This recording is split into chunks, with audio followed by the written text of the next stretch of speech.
Hello, everyone, and welcome to Music You Can Use. I'm your host, John Winings, and I hope that you're enjoying the series so far. Again, feel free to share this info with anyone you think that would benefit.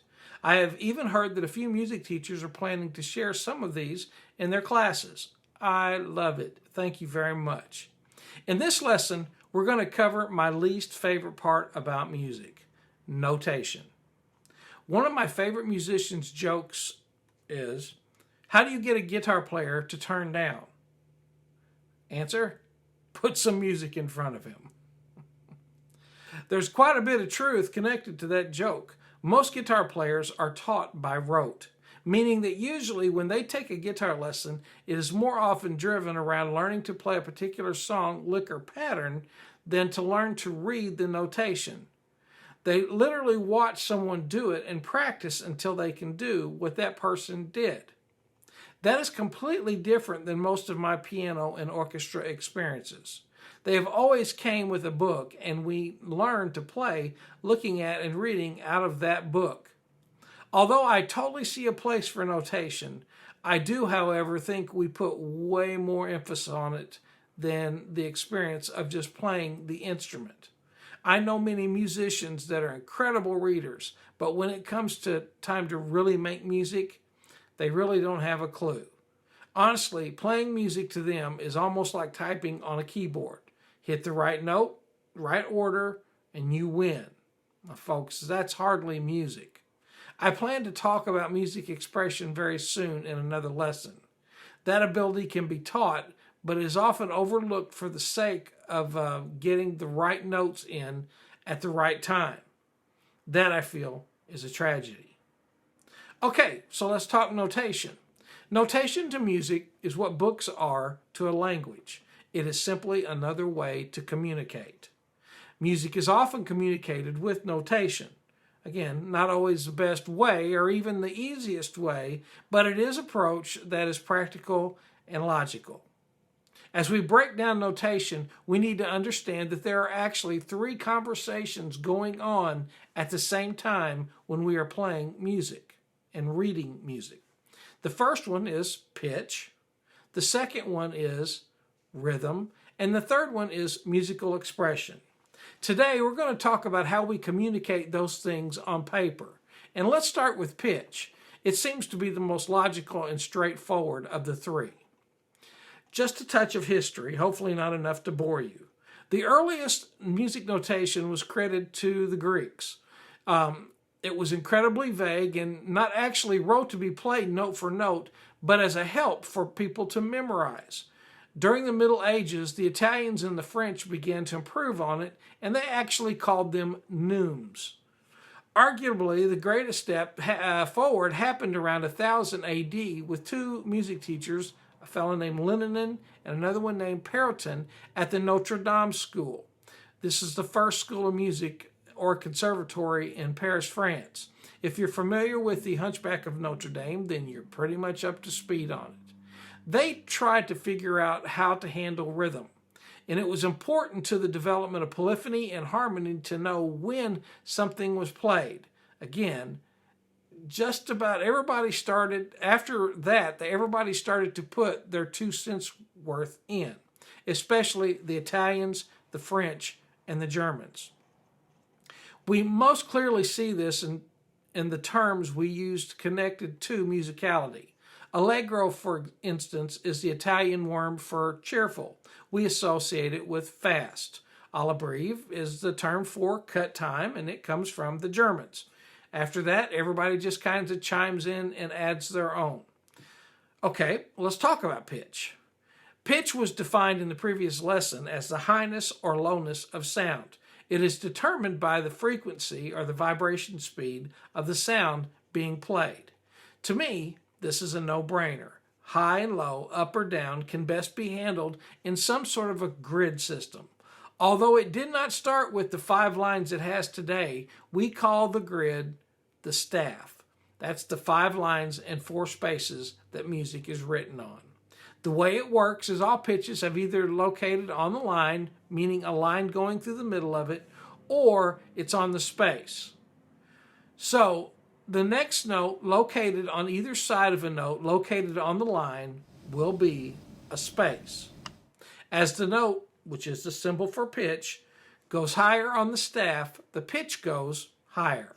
And as a note goes down, the pitch goes down. No brainers. Absolutely. The next trick was to establish a reference pitch for those two staffs. To do this, they came up with some symbols. Most of you are familiar with these symbols. The first one is the treble clef. What you may not know or did not think mattered was that the treble clef has another name. The G clef, its reference. Let's draw one. Start at the top of the line and come down with a straight line.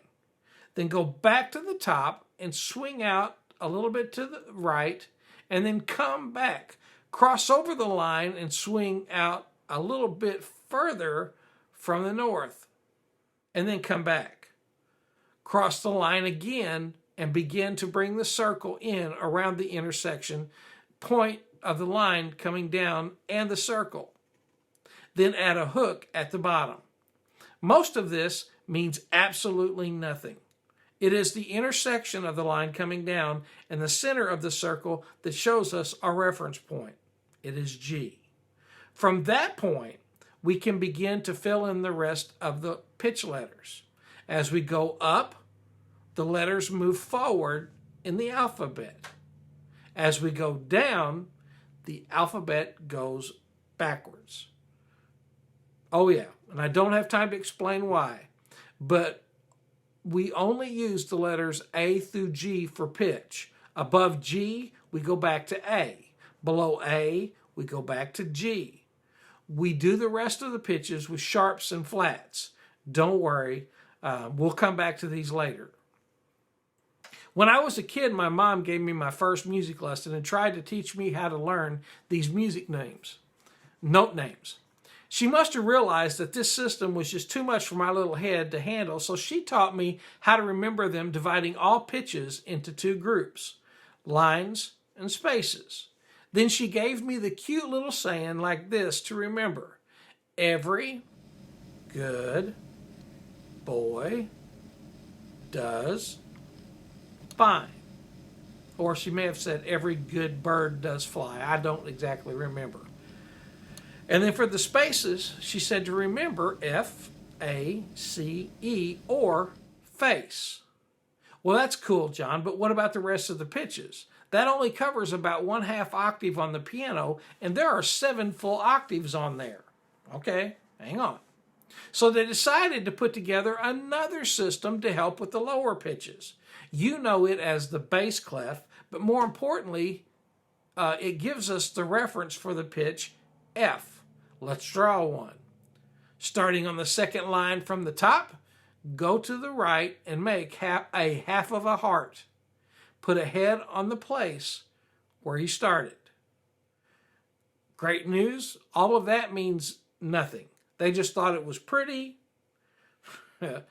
Now, on the second line from the top, put a dot in the space above and below the line. The pitch located between those two dots is, you guessed it, F. Now, simply fill in the lines and spaces with notes. And remember, going forward always means going forward in the alphabet. Going down means going backwards in the alphabet. Mom, knowing that was way outside of my attention span, showed me once again, the lines are great, big dogs fight animals. And the spaces were all cows eat grass. That was a lot, but there's still more. Those of you strong in math have already probably figured out that that covers 3 octaves out of 7. What about the rest? Well, this is my least favorite part. To handle the pitches above and below the staff system, they simply extend the line space pattern on out. Going up on it is simply G, A, B, C, D,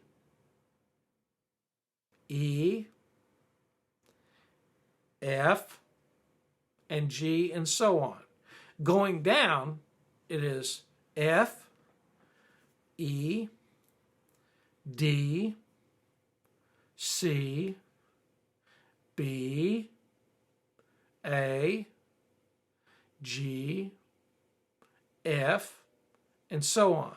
These are all called ledger lines, the pitches above or below the staff. They also have a symbol for shifting up or down an octave, the 8VA. Just a couple more important things. First, there is a magic place located between the treble clef and the bass clef.